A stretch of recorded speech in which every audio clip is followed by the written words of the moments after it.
Assalomu alaykum. Noyob dorivor o'simlik ishqibozlari, mana bu Ablipixa dorivor o'simligimizning 1 yoshli ko'chatlari ildizlari dorilanib, ko'chatlar ochiq yerga ekishga tayyor holatga keltirib qo'yildi. Hammasi ko'karib turgan holatda. Mana bunisi esa 2 yoshli ko'chatlari. Bular ham ildizlari abrobodga qilingan. Ochiq dalaga ketishga tayyor holatda.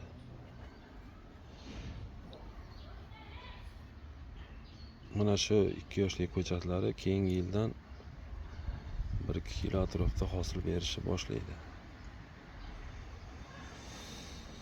Kimga qiziq bo'lsa, ertaroq harakat qilib shulardan plantatsiya qilib daromad olishni xohlovchilar bo'lsa, aloqaga chiqishingiz mumkin. Bu yerda Golubiki ko'chatlarimiz,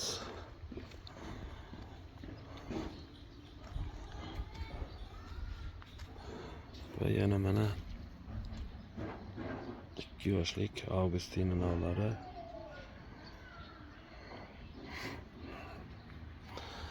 Mana bular ham tayyor holatga keltirib qo'yilgan.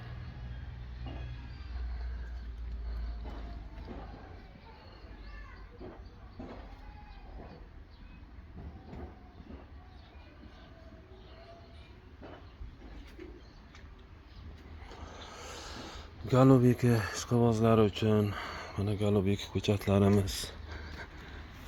Xo'sh, bu ko'chatlar 3 yoshlik, o'sha avvalgi videoda ko'rsatganimizdek ortiqcha shoxlari kesilgan holatda, ayrimlarida mana mevalari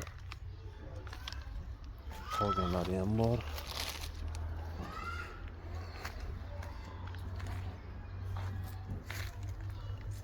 Mana bu reka navi, erta pisharlar, bular mevalari ancha yirigan bo'lib qoldi.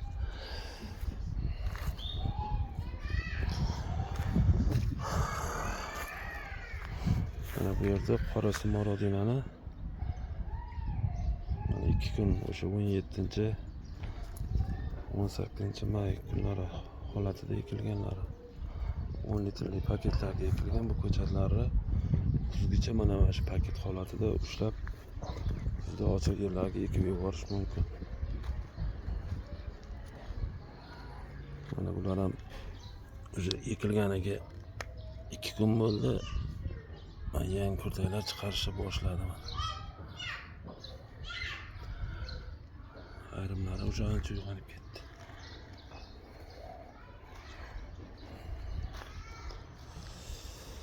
Kimga qiziq bo'lsa, aloqaga chiqinglar.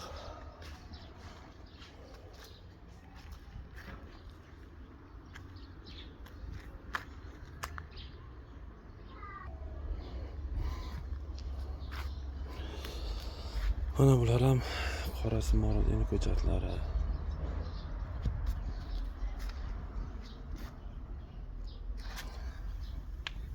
Mana ancha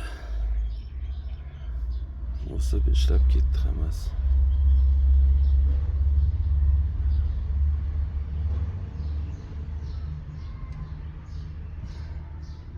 Yana bir haftalarda aniq bo'ladi. Mana bunaqa ekkanimizda quruq ildizi bo'lib turganlar ham o'sha ko'karib chiqarishni boshladi. Xudo xolisa ko'chatlarimizda pateri minimal bo'ladi degan umidda bizlar.